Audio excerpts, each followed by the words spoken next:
Hello there, welcome back to another episode of Wired In.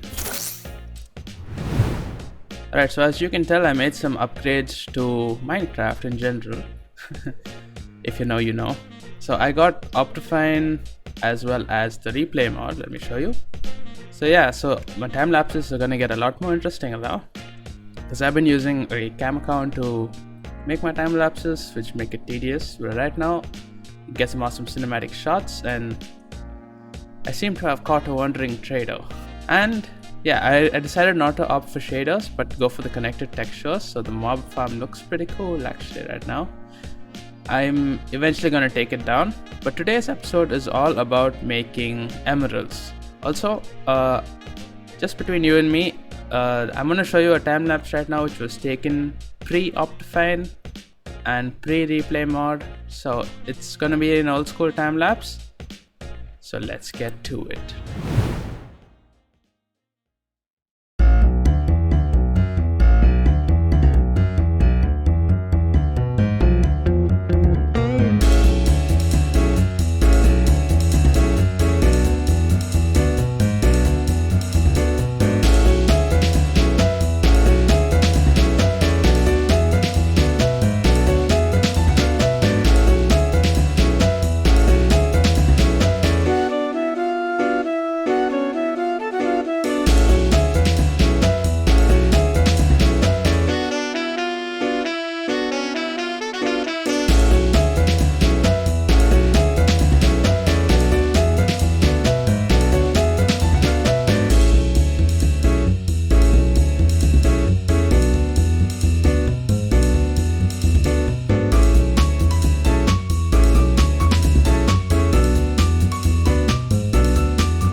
Alright, now that you have seen the time lapse, you know what? Yep, I made the island bigger, because I felt like that much area is not enough, because we needed some farms, and we started out on a mountain. Yeah, I don't have an elytra yet, so this is gonna have to do on top of Deep State Mountain. Right, so I've increased the surface area on this side as well as a little bit behind there. And I made plans to start on the mountain. I've been using some white wool because we have a lot of those, all from this one sheep. I put the redstone away so that the farm doesn't run. It's already a double chest full. Anyway, so the idea is, let me get down there. So as you can see, where the white wool is where the slopes of the mountain will eventually begin to slope up. And as you can see, I've got a general layout. I might not follow this. Okay, I might not follow this entirely, so I might do this off camera because it takes a bit of attention to do, and I can't do it with the camera looking over me. We'll probably work on that next episode, but today it's all about the farms. Oh, this looks so much better now that we have connected textures on. Oh, look at them, they're having so much fun. Come on, where are the emeralds? Ah, there we are. You. Yes, you. You have something I need. Excuse me? Hello? Yes, I would like some dark oak saplings. Haha, sucker. Ah, this is your fate. Oh, you think you're such a big man, huh? On top of the mountain, sitting on top of the chair, king of the mountain. Yeah, you dead now. This is the first time a scammer got scammed. Because oh yeah, I'm loaded. Okay, so I've placed this barrel here, which signifies that it is important. Alright, so we have sweet berries, pork chop, as well as raw beef. So we are going to keep these for our butcher villagers. And then we got sugarcane, which is for our librarians and cartographers, because they also deal with paper. Then we got melon seeds and pumpkins, and carrots, potatoes, and maybe wheat. So these 5 will go to our farmer villagers. And then we got iron, to which we can make an iron farm. And we've got white wool and string, which are already operational. So in today's episode, we're going to be working on this row. We're going to make a micro carrot and potato farm so that we can trade them to the farmer villagers. And then we're going to make a pumpkin, an automatic pumpkin and melon farm. Then we're going to make an automatic sugarcane farm. And we're going to we might make an automatic sweet berry farm as well as a regular one. So let's get to it. Also, yeah, we have a surprise set here. I captured a phantom. I don't want to kill him yet. Yeah, I don't know what to do with him. I named him Dinnerbone, so he's upside down right now. But we'll see. Okay, a lot of automatic farms depend on nether quartz for observers. And I don't think I have enough. So we're gonna do a small nether... Wait. No, I thought that was nether quartz. So we're gonna do a small nether run, get some nether quartz, and I'll be right back.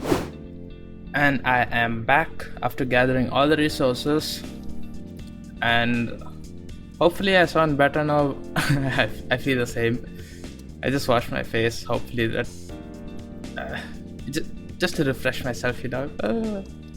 So I did a bunch of resource gathering. I got 56 observers. And...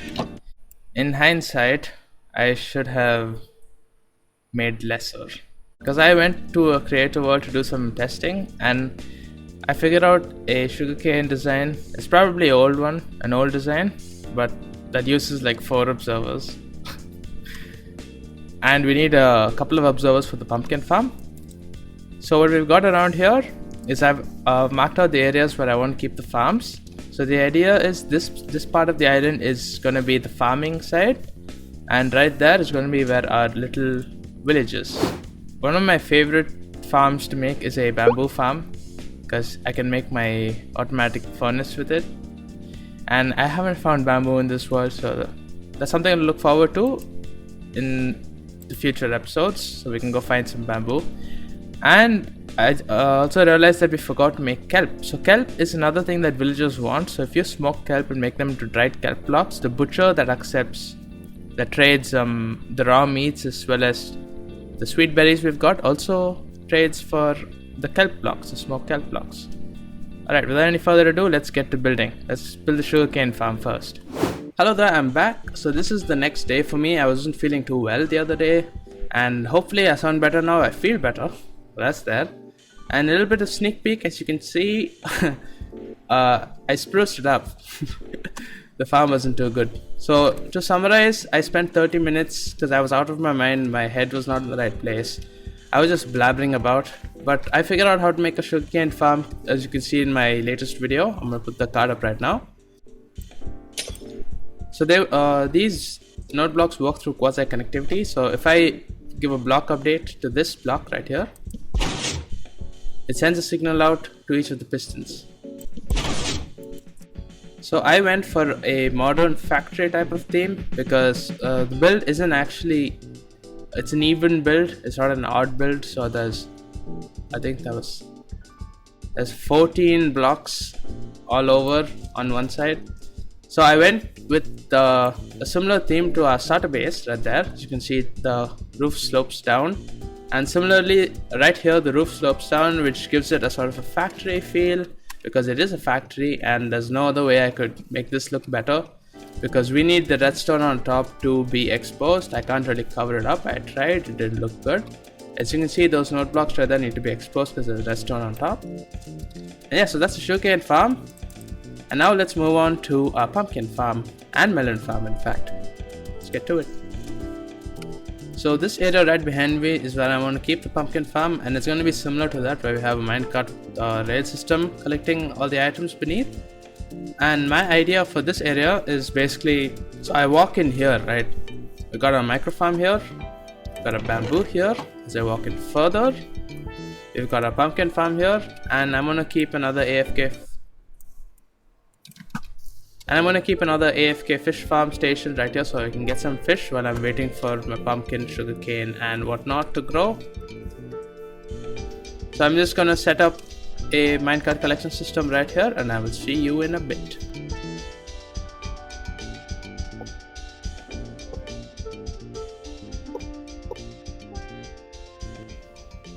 Okay, I just want to point this out. If you have trouble placing rails like I just did for the past 5 minutes, when you have a power rail like this and you want to make the regular rail turn around, just place another regular rail there so it links up and has nowhere to go.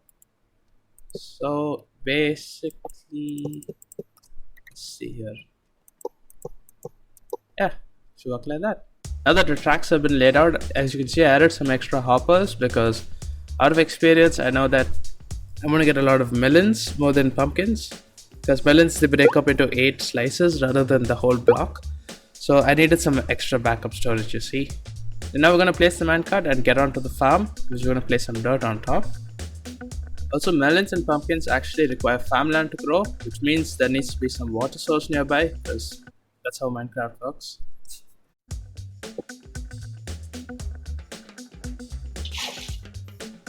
So now that the water and the stairs are in, we need to till the land in a checkered pattern. And then you're gonna place your seeds.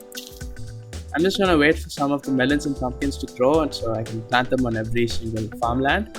And once they're done, I'm gonna place the observers and pistons like so, in a checkered fashion. So the pistons go on top of the regular dirt blocks, and the observers are facing the farmland. So what happens is, I just teleported and got some bone meal. But every time this grows, when the pumpkin actually grows, this stalk will actually bend over, and that's actually a block change according to the observer, which will send out a redstone signal onto the nearby piston. So I think every time this one changes, it's gonna push out 4 pistons, and the corner ones will push out 2. So it's kind of lag safe, but not really. Alright, so everything has been planted. I'm gonna repeat the observer and piston pattern with the stone blocks. I said Brock. Brock from Pokemon. I meant stone blocks and redstone dust on top of the pistons, and I will see you when I'm done. I think that's the 25th time I've said that right now. Okay, fair warning, if you're ever making a pumpkin or melon farm, start from the observers and pistons. I had to take it down. So instead of wasting your time, you can just do something like this. Place temporary blocks wherever the observers are gonna be. And this is why I do all this, so that you don't have to make these mistakes. I am, of course, a Minecraft noob. So this way, it's going to be much easier to place your pistons facing down, because you'll be on top over there. And yep, I just wasted 5 minutes of my life. But it's well worth it, because you guys learned to listen, I learned to listen, more importantly, I learned to listen. And now I'm going to place the observers. I guess you could get rid of the temporary blocks. Right, take the observer time. I'm gonna place the dirt first before I forget. So that's the bottom. And I'm gonna irrigate them right here. Ah, big brain. So place it down, and let's see, place it like this, and then we hoe down these, and then place these. I should also plant. Okay, we're learning. Those are melons. There's pumpkin. And I'm gonna do this all the way.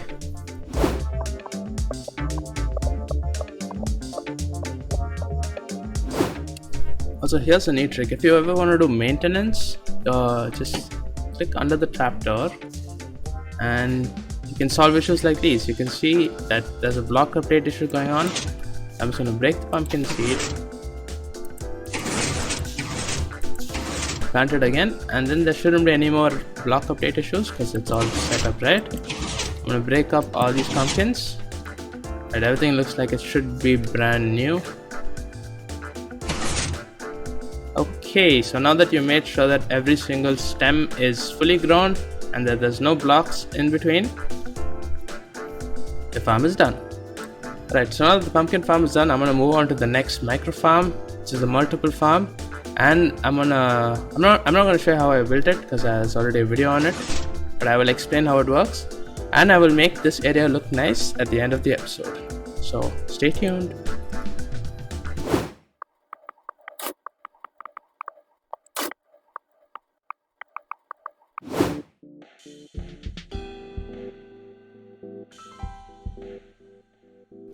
Right, so I'm here at the moss farm because I need bone meal, and I just wanted to point out that every time I run a session of bone mealing, I get 2 stacks plus a little bit more. And I just copy. I made a small change. Instead of just 1 dispenser here, I added a hopper and a whole barrel. So that's 27, that's 5, that's 9, that's 41 slots. And out of 41, I get 41 back plus this. So that's a lot of bone meal. I'm gonna just borrow a few. And I finished the farm. So basically, I just gotta load up these guys with some bone meal. And this farm can be used for sweet berries as well. Let me show you. Yeah, just take it off. And basically hold definitely. I'm just gonna make sure I'm full first. That's something I like about these farms. You never go hungry. Just hold the right click button and you can use the F2 plus T trick. See. And for crops, the way it works is if you see in the video, you know. So you hold your crops on your off hand and your hoe on your main hand. First time needs a refresher. Yeah, you can go like forever till your hoe breaks, which is not going to be for a while. That's carrots.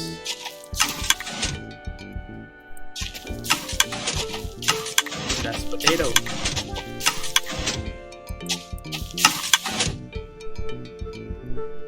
That's wheat. Now, at the start of the episode, I said that beetroot could also be a viable crop for this farm, but it cannot because beetroot requires 4 bone meal, and this only dispenses 3 at a time. Yeah, so I'm not too bothered about it. There's sweet berries, carrots, potatoes are gonna get us a lot of emeralds from farmer villagers. As well as we got some sugarcane growing, we got pumpkin and melons. So we're gonna have a lot of farmers and a bunch of librarians. And yeah, we're gonna have some fishermen as well because I want to make the AFK fishing station right now. Alright, so to make an AFK fishing farm, it's simple. So you place a chest down here. Place a hopper going into it. Place a spruce fence here. Here's some building blocks for now. Dig a hole down here. Place a note block over there.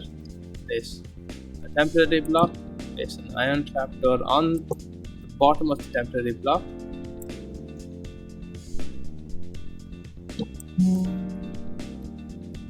Place a pressure plate on top. Place your water bucket. Now the water should flow into the hole so you can remove your temporary blocks on the side. Now you stand here and you fish. Alright, I'm back. I got the fishing rod. So you stand here, aim at the top of the note block, and there you go, you're AFK.